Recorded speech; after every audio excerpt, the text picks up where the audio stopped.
Hey, what's up? It's Gary from Loopdash.com. I wanted to walk you through how to change an action network form so that you can change your forms from looking like this to looking like this. As you can see, this second one is much more branded, just looks better, has a better flow, custom typography, that sort of thing. Your forms will sit on the page and feel like they're part of the page instead of standing out and feeling like they're like a form embed, honestly. We do this for all of our clients. So if you do happen to have questions on how to do it, or this might be a little bit more technical than you wish, just reach out, Gary@loopdash.com. Happy to help. So let's just jump into it really quick. What you're going to want to do is grab this action network code embed. So after you make your action, just click on this and copy it. And then you're going to want to paste that into your WordPress or Webflow or HTML editor. So like wherever you're editing like actual content, you're going to want to paste it there. So in this case, I'm going to paste it on my after page. And you'll notice that you're going to also want to wrap it in this loop dash div, or I should say loop dash, I should say div with the class of loop dash is a better way to put it. So wrap it in this. So you're going to have this line here and then line 14 to close it. And then you're going to have the line that you just copied from the Action Network backend on line 13.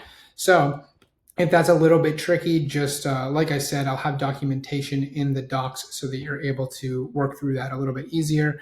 And then from there, you'll go to loopdash.com/action network and download this style sheet. So what this style sheet does is adds everything that you see here so that you're able to easily edit that. For instance, if I want to change the primary color of the form to be something different.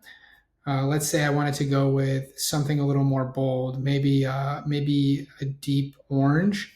I can do that and just change it here. Then the secondary color, let's go with something like maybe a little bit darker orange, like that. More of like a rust color. And then I could also change out the labels too, or anything really. Anything that you see here is where you're going to make your changes. You won't need to touch anything after line 18. Everything just falls into place. So please don't be scared of this file. It's really just hex codes and then the name of the typography. Or the name of the font, I should say, to break it down a little bit easier.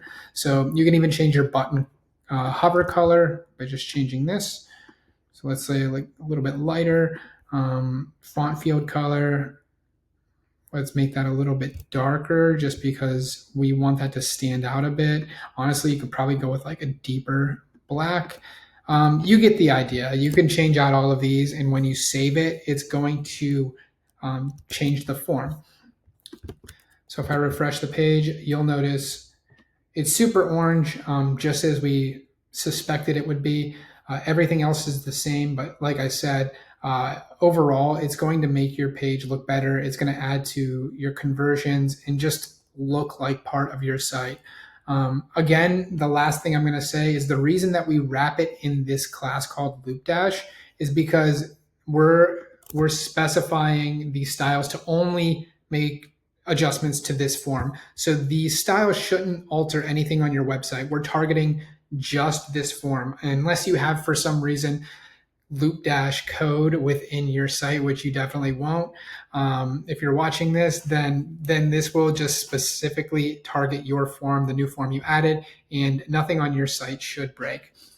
Again, if you have questions and this is too technical, just hit me up, Gary@loopdash.com. You can also reach out on the Action Network page, which I'll link below. But hopefully this is helpful. And yeah, talk to you soon. Later.